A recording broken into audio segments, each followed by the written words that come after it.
कालच्या मीटिंगचं परवा रात्री उशिरा मेसेज आला होता, त्याच्यामुळे मला कल्पना नव्हती. तोपर्यंत मी देवदर्शनाला निघून गेले होते. पण ज्यावेळेस मला ही बातमी कळाली, आम्ही मिलिंद नार्वेकरांच्या संपर्कामध्ये होतो, त्यांना सांगितलं असं असं आहे, आम्ही येतो. पण जेव्हा मीडियामध्ये ही बातमी अशा पद्धतीने जेव्हा फ्लो झाली, तेव्हा आम्हाला वरून आदेश आले की तुम्ही तुमचे मोबाईल स्विच ऑफ करा, तुम्हाला ट्रेस केलं जाईल, तुम्ही जोपर्यंत आमच्यापर्यंत येत नाही कुणाशी काहीही बोलू नका.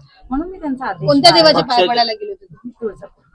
पक्षाच्या आदेशावर तुम्ही फोन बंद केला होता? हो. कारण की बघा कसं असतं, तुम्हाला माहिती, विरोधक पण आमच्या मागे असतात. आम्ही कुठे गेलोय, काय गेलोय, आमच्या सुरक्षितेसाठी हा निर्णय घेतला गेला होता. ह्याच्या मागे काहीही प्लीज तुम्ही कृपा करून गैरसमज पसरू नका. आणि तुमच्यापर्यंत ही बातमी आली पण होती न्यूज मध्ये की आम्ही त्यांच्या संपर्कामध्ये आहोत, पण आम्हाला त्यांनी सर्व एवढे प्रश्न विचारले, आधीच तुम्हाला आम्ही काय कमेंट करणार ना, हे तुम्ही समजून घेतलं पाहिजे. जोपर्यंत आम्ही पक्षाजवळ येत नाही, आमच्या घरात येत नाही. मग रात्री आम्ही नार्वेकरांच्या घरी गेलो, तिथेच राहिलो. मग आम्हाला अजूनही मोबाईल ऑन करायची परमिशन भेटलेली नाहीये. आता माझी कोकण भवनामध्ये सही झाली आहे, आता मी संपर्कात आहे.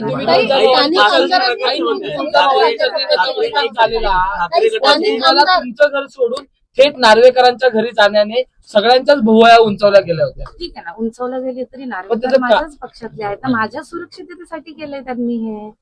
तुम्ही बघा ना, जर न्यूज मध्ये माझं नाव सगळीकडे झळकतंय तर माझी सेफ्टी इम्पॉर्टंट नाही आहे का माझ्या पक्षाला? मग ते तेच पाऊल उचलणार ना. स्थानिक आमदाराने तुमच्याशी संपर्क साधण्याचा प्रयत्न केला? बिलकुल नाही, हे सगळे अफवा आहेत. बघा, आपण जिंकून आलोय तर विरोधकांना काहीतरी संधी हवीच असते आपलं नाव बदनाम करायला. बस एवढं सिंपल. नाही, खरं तर 65 नगरसेवक आहेत तुमच्या पक्षाचे, मात्र उर्वरित 64 नगरसेवकांच्या बाबतीमध्ये एवढी खबरदारी घ्यावी लागली नाही पक्षाला. तुमच्या बाबतीत ती खबरदारी जास्त घ्यावी लागली असं वाटतं? मला नाही असं वाटत. बघा, सगळेच इम्पॉर्टंट असतात पक्षाला, मी एकटीच नाही. आणि ठीक आहे, मी मागे राहिली होती. 2 दिवसापूर्वी जर मेसेज आला असता तर मीही बाहेर नसती गेली. अचानक मेसेज आला गेला, त्याच्यामुळे हा प्रॉब्लेम झाला, जो पक्षाने समजून घेतला. त्यांना आमच्यावरती विश्वास आहे, मग आम्हाला बाकी कोणाला. पण मधल्या काळात तुम्हाला दुसऱ्या कुठल्या पक्षाकडून संपर्क झाला होता का, किंवा तशाच काही एवढी खबरदारी घ्यावी लागते तर तशाच काही दबाव घ्यावी लागते? आणि ह्याच कारणासाठी माझा फोन स्विच ऑफ करण्याचे मला आदेश होते. खरं तर तुम्ही खूप शेवटच्या क्षणी तुम्ही या शिवसेनेमध्ये दाखल झाल्या आणि त्याच्यानंतर तुम्ही त्या ठिकाणाहून निवडणूक लढवून, त्यामुळे अनेक प्रश्न उपस्थित केले जातात. कारण ह्याच्या मागे माझा इतिहासच आहे. मी 3 वर्ष शिंदे सेनेतूनच काम केलेलं आहे, पण युतीच्या सरकारामुळे सीट बीजेपीला रिझर्व्ह झाली आणि मी सुद्धा 9 महिने मेहनत घेतली होती. आणि उद्धव साहेब ठाकरेंनी माझी मेहनत ओळखली, त्यांनी जाणलं की हे विनिंग सीट आहे, त्याच्यामुळे त्यांनी मला संपर्क केला आणि अगदी शेवटच्या 1 दिवस आधी मला तिकीट मिळालं.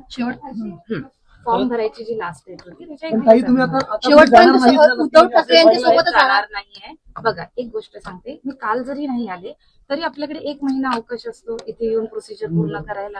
हे तर बरोबर आहे की नाही? मग मी अजून लेट येऊ शकत होते ना, महापौर बसायला सुद्धा वेळ आहे. मी लगेच का आले तातडीने? कारण की हे गैरसमज नको.